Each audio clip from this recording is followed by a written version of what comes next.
Hello everyone and welcome to the latest edition of This Racing Life, a programme where we strive to bring you as much variety as we can. Last week we were in sunny Chantilly. Tom Ball was living it up over with our French friends. Well, we're back in Blighty and we're in a very different set of circumstances because while the cold snap has hit Britain, we're visiting a couple of trainers who are certainly running hot for the start of the season.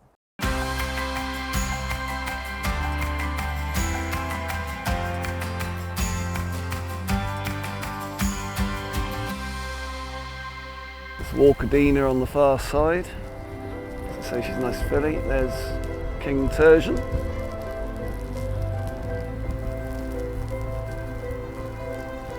And then we've got Juricon, nice youngster.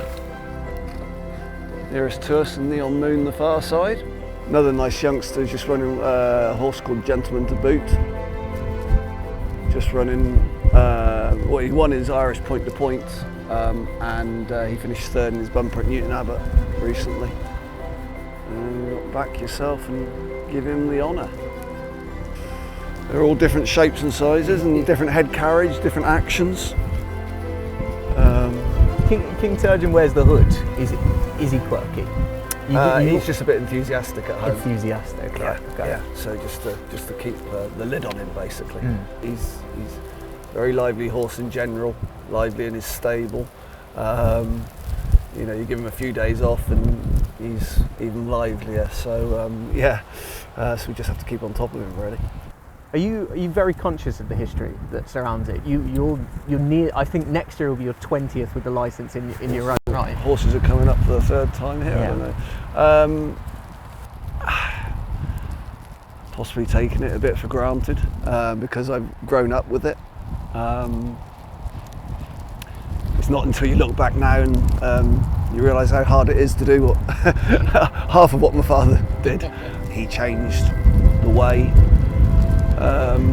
horses were trained, basically, and yeah, he was the Sir Alex Ferguson of racing, wasn't he? David, for some people, the jump season only started around a month ago. That wasn't the case for you. You really hit the ground running from flagfall. It's important to try and get some numbers on the board at an early stage. Try and keep your name in the lights. And we have a duty to our staff as well to keep everyone employed. And you know, years ago there used to be a 2-month break, didn't there? But now it's all year round. Summer racing is competitive now, and there's some good prize money on offer as well. You're knocking on to 20 years with a licence. We're not quite into elder statesman territory, but you've been around for long enough to see racing transition into, I would imagine, a fairly different product, even from when you took over from your dad. Yeah, most definitely. The whole world's changed.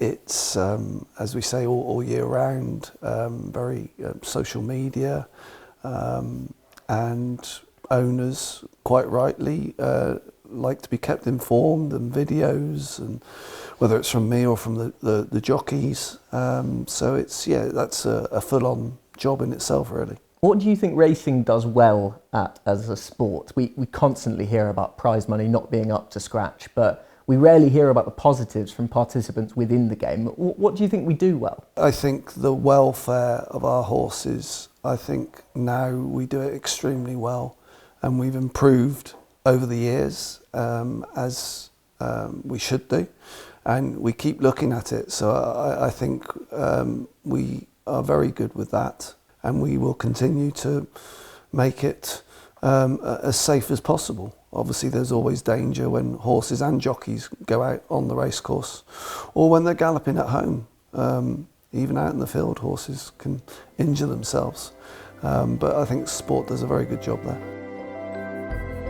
The relationship between science and top-level sport is, well, it's pretty well established at this point. When this lab was first introduced, it couldn't have been further from it. This was a groundbreaking bit of kit available to your father. The main man up at Newmarket and Lambourne, he did a conference at Newmarket many years ago. And my dad went to listen to him, and afterwards went to see him and said, Mr. Allen, would you build me a lab?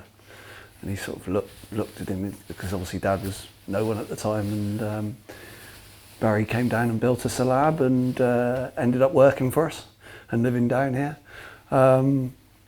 Once again, Dad was just trying to take the guesswork out of training. Yeah. And so we do routine bloods all the time before they go to the races as well, just to make sure they're healthy, as well as doing the temperatures twice a day. And then we do the scopes as well. I'm not sure if there's any in here, you know. There's, yeah, do, you know, trachea wash, take samples from their lungs to see if they are growing any infection, and put them on agar plates in the incubator overnight to see if they do grow anything. You put different antibiotic discs on there, so if they do grow anything, you see which antibiotic works best.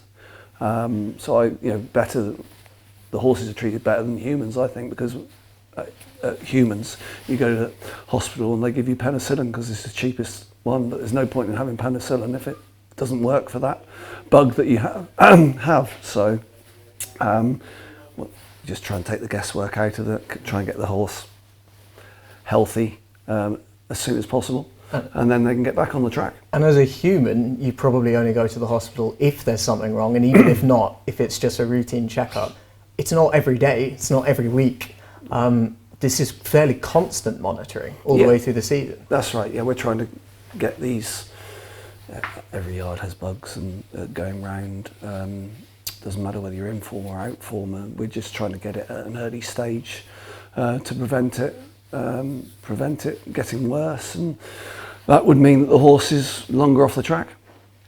How long from taking a horse's bloods to you having a result overall? Are we talking hours? Are we talking a day? We can, if we do it first thing in the morning, when we do the bloods, we can get them by declaration time.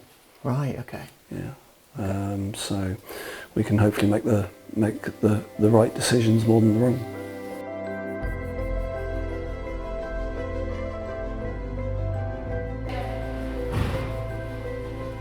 This is an added, can be used for lots of different reasons. Once again, one of the first things that my father put in. It's good for some horses need more work to get fit than others, so as well as galloping, they'll do the swimming. Obviously horses that have had leg injury, Eden's had leg injury, so he does a lot of work in here because it's like a weightless gallop. Yeah.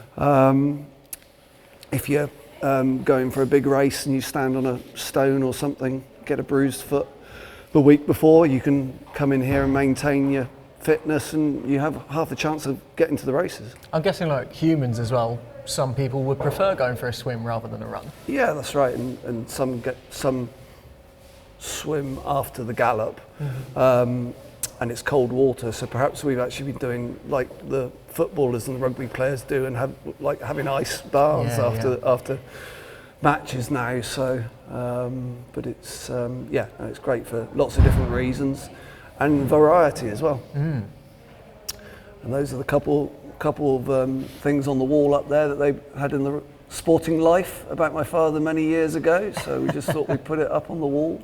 It's part of our system and it works well. All right, bro? All right? Okay.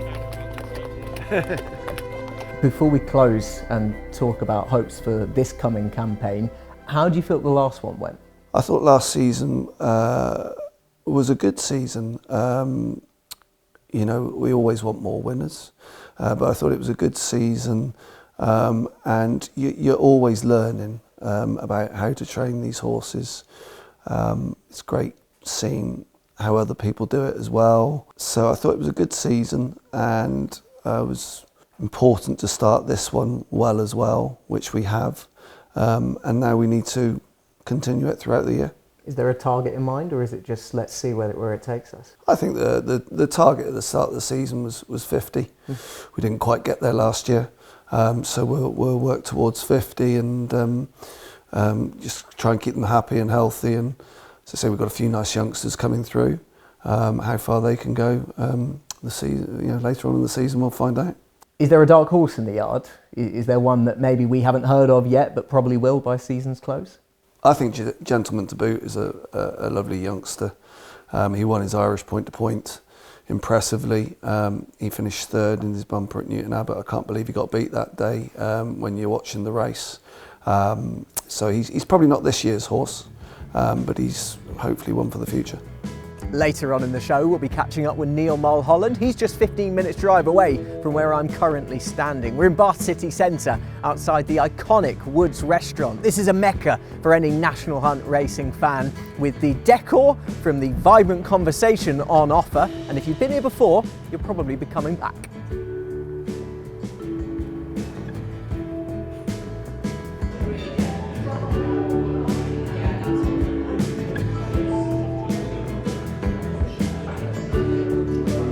I had a restaurant in Stonewall before here and sold it. Came down and saw Woods, it was for sale. I knew the owner pretty well, and but I was pretty skint at the time because I'd just got divorced and what have you, and I desperately wanted to buy it. And he was such a good man to me. We shook hands on a deal, and at the end of it, he held his deal because he was offered more money but didn't take it, which got me on the go, basically, or Claude and I on the go. I had to take on the staff, which I didn't really want to, but I had to. That was the deal. And the head chef and I had several meetings. I didn't get on with him, he didn't get on with me. And he phoned me up a week before I was due to take over, and I wasn't ready for this conversation. He said, unless you're willing to compromise on your menu ideas, I'm leaving Saturday. I said, in that case, you're leaving Saturday, and put the phone down. Said to Claude, I've just sacked the head chef. I haven't even started. So you can imagine the ripples that did within the business, with the other staff. And then, I suppose, then it just rocked from there, really. But once those creases were ironed out, here we are. Yeah, here we are, 45 years on. 45 years on. Longest serving restaurateurs in Bath, by a long, long way. It's a passion, isn't it? There's no other word for it, really. It's a passion. I mean, you either got to love it or you get out. I mean, I remember somebody saying to me years ago that he didn't like people. I said, and he's running a restaurant. I said, if you don't like people, you shouldn't be doing this job. It's a tricky, tricky thing. I said, I love people, but I also love to hate someone, or dislike someone, I'll put it that way. Not hate's the wrong word, dislike someone. The two single most important things, look after your staff and look after your customer, and everything will fall in place. You mentioned a pretty key word there, passion. Yeah. And this place is pretty much a passion project for you, but all of your different passions. You've got restaurateuring, food, horse racing and rugby. Yeah. They all marry quite well together. They do. I love my sport. Horse racing I adore. I think that, I do a pre-Cheltenham week here, I do Cheltenham week here, I get involved with rugby, I love my rugby. So I think the whole thing, Woods is such a big room, and it's such a share of passions, if you like. But the single most important thing to me is the restaurant, is the actual food, the wine. I'm very keen on wine and doing the right wines. I'm very keen on service and keeping a really high standard. Talk to me about why horse racing. Why did you get into it? I blame my grandfather. My grandfather had a quarter share of a horse called Grackle, which won the 1931 Grand National. And I heard him one day muttering under his breath that Highland Wedding was going to win the Grand National. I was 16-year-old at the time. And I thought, so I backed it. Right? It's my first ever bet. And I just love the style of it. And I suppose I used to go to Cheltenham all the time in those days, and I think that Cheltenham spurred me on. To me, Cheltenham is the greatest race course in the world, basically. It's got a whole combination of different people, and it's the whole mix of these people that make Cheltenham, really. And then you've got great horse racing, of course, to go with it, you know. I've seen some great horses run at Cheltenham, great horses. It's a great avenue for people to come in, have an amazing meal, as you've shown us prior to this. Yeah. But also, we mentioned those pictures, to showcase young art and a particular young artist. She's brilliant. I mean, Millie's brilliant. She lives upstairs, and I accidentally found out that she painted horses and what have you.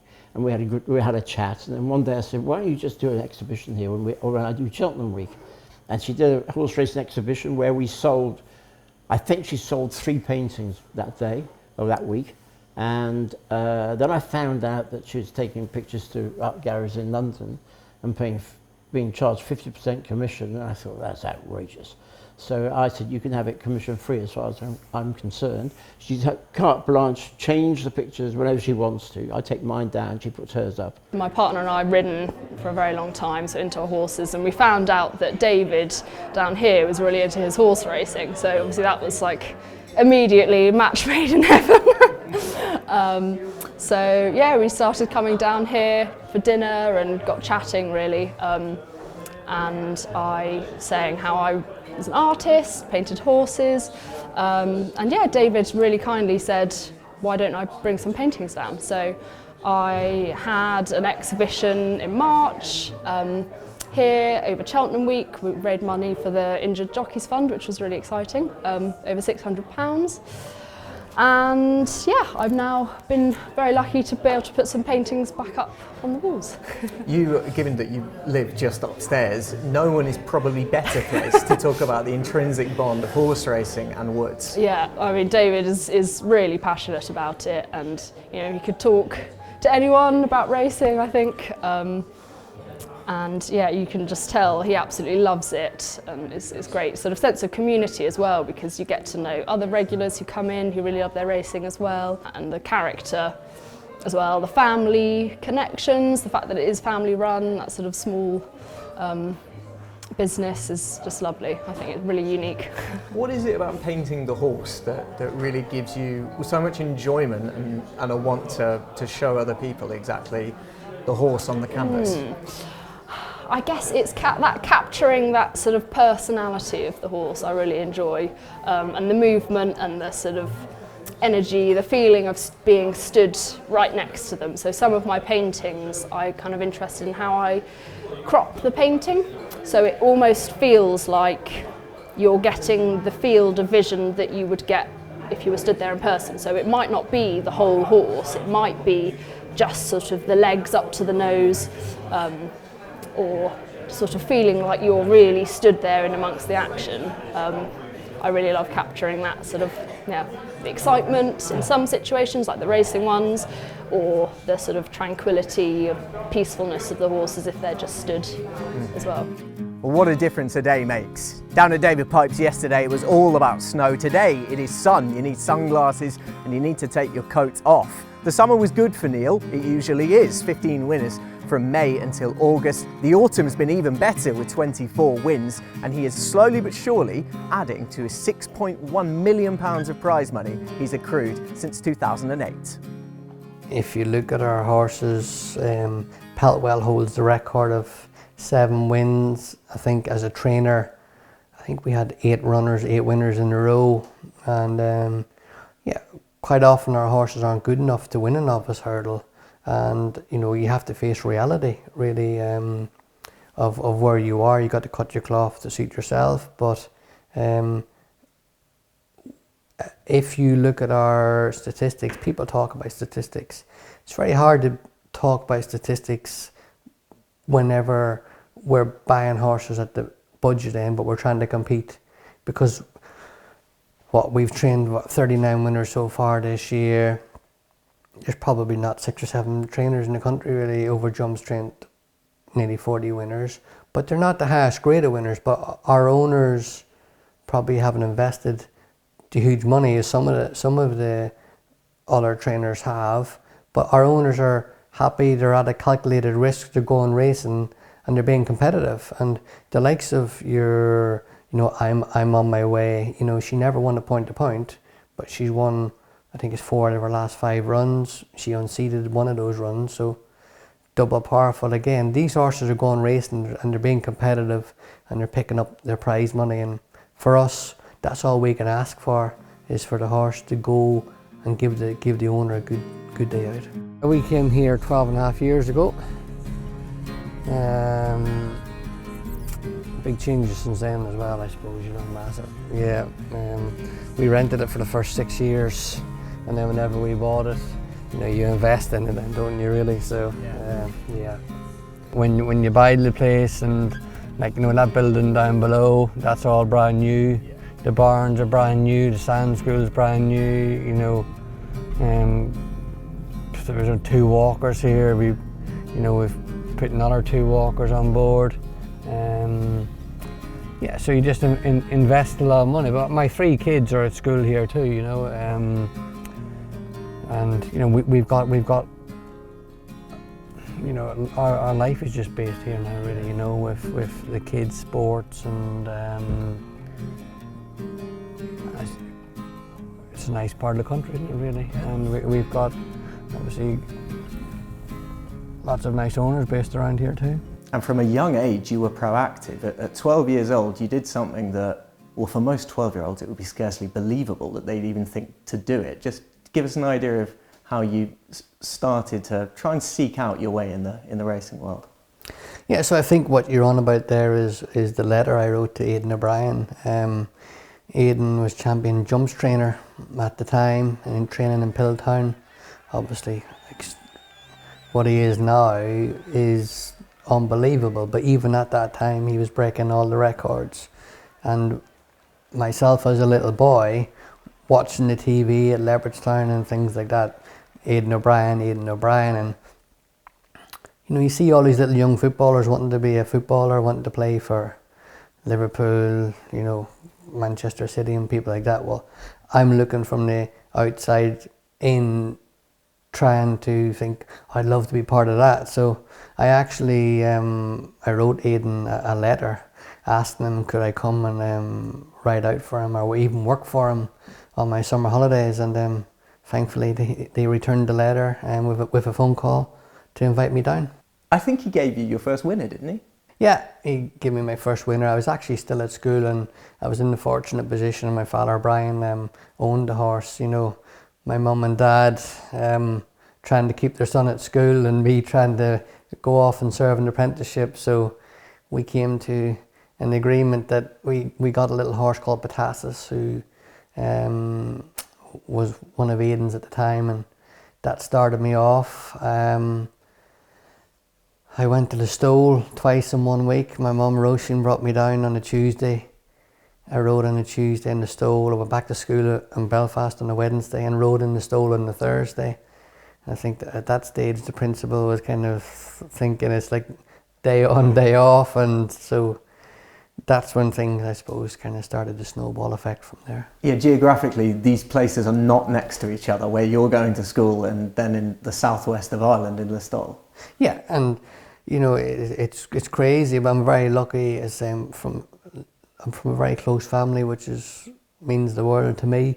To have my mum to drive me up and down, and dad had his own business which was on site at home, and that's how I was able to send a letter to Aidan, because nobody knew, because nobody likes rejection. So that's why I sent the secret letter, because if it didn't happen, nobody would have known. But obviously it all led from there. And I remember on the Thursday, Mum was driving me down to the stole for the second time that week, and I remember we didn't get caught for speeding on the way down, but we were cautioned for speeding on the way down. But everybody's in a hectic life. Yeah. So fast cars and fast horses. I don't think it was a surprise to any of your family that you took out a licence to be a rider, and you had 120 winners on both sides of the Irish Sea. Yeah, racing was good. Racing has been good full stop to me. I'm very happy in the choice of life that we've made. But I was a journeyman jockey, there's no getting away from that. There's been an awful lot better, there's been an awful lot worse, but I had plenty of injuries. I kind of knew where I wanted to be going from an early stage. Training horses, I was training my own horse at 15, 16. Well, it must have been 14, 15 actually, because when I come home from school I used to ride him out in the afternoons, and that's something I always wanted to do. And at the age of 27, I retired from being a jockey after breaking quite a few bones, but it's always to the future. I try and look, and training was always where I wanted to go anyway. They say these have come from the sale, so they have, and we're just getting them going forward. I'm guessing that the time it takes to adapt is almost like how long is a piece of string. Exactly, 100%, 100%. Maybe that filly there, they all adapt different. No, some take to it better. But to be fair, most of them it's all about confidence, isn't it? In life, full stop. Whether you're a racehorse or a human being, you know, if we do it once before, okay, you wait there then, Eddie, please. You boys go over the hurdles. Yeah, so it's just like these are 3-year-olds, you know, and they're just come off the flat and they're just in here doing a little bit of messing around.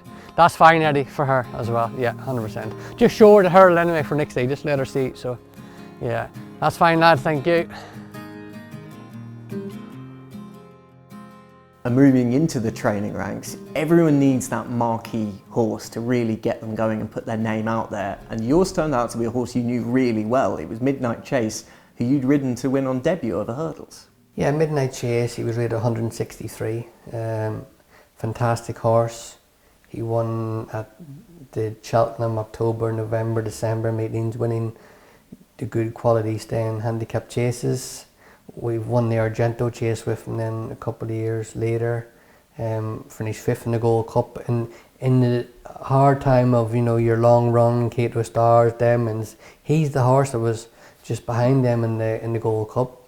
But he took us to some great places, owned by a lovely lady, Lady Clark, you know, very sadly missed, but we had some great days. So roll on to this season. And well, the season started a long time ago, but we don't need to tell you that. You had plenty of winners over the summer, and into the autumn it's just kept on rolling. 7 in September, 12 in October, 7 this month. How long can it go on for? Well, we hope it can carry on for as long as possible, because even though how well things are going, you always think things could go better, you know, and I just think it's the way we are. I think we're just driven, and, you know, if we had 30 winners, we'd won 40, and we've had 10, we won 20. It's just, we don't sit still really, and we're always trying to keep up in the ante. And, you know, like, we bought a horse on the online sale there yesterday.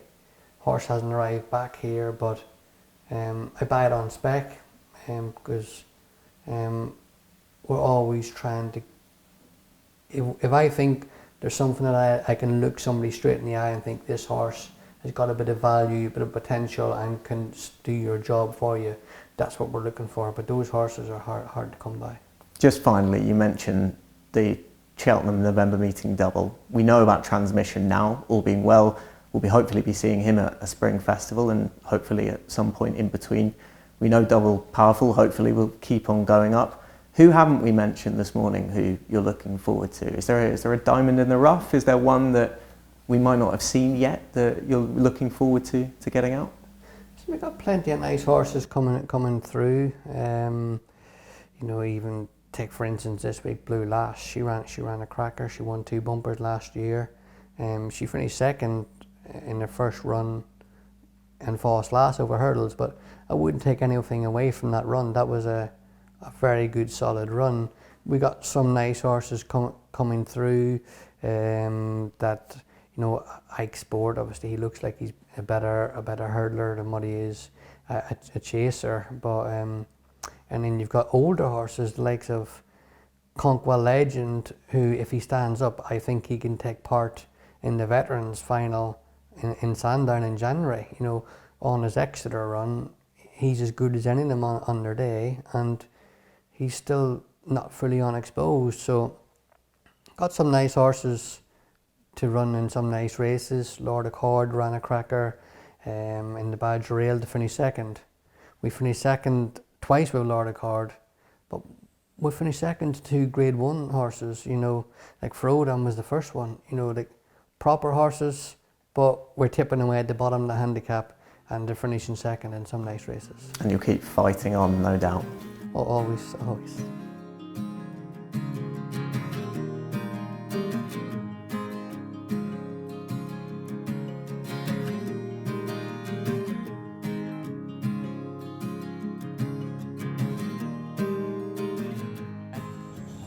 So that's it for the latest edition of This Racing Live. Thank you to everyone who opened their doors this week, and indeed over the last few weeks. We will see you again fairly soon. In the meantime, I'm just off for a bit of much needed practice. Bye bye.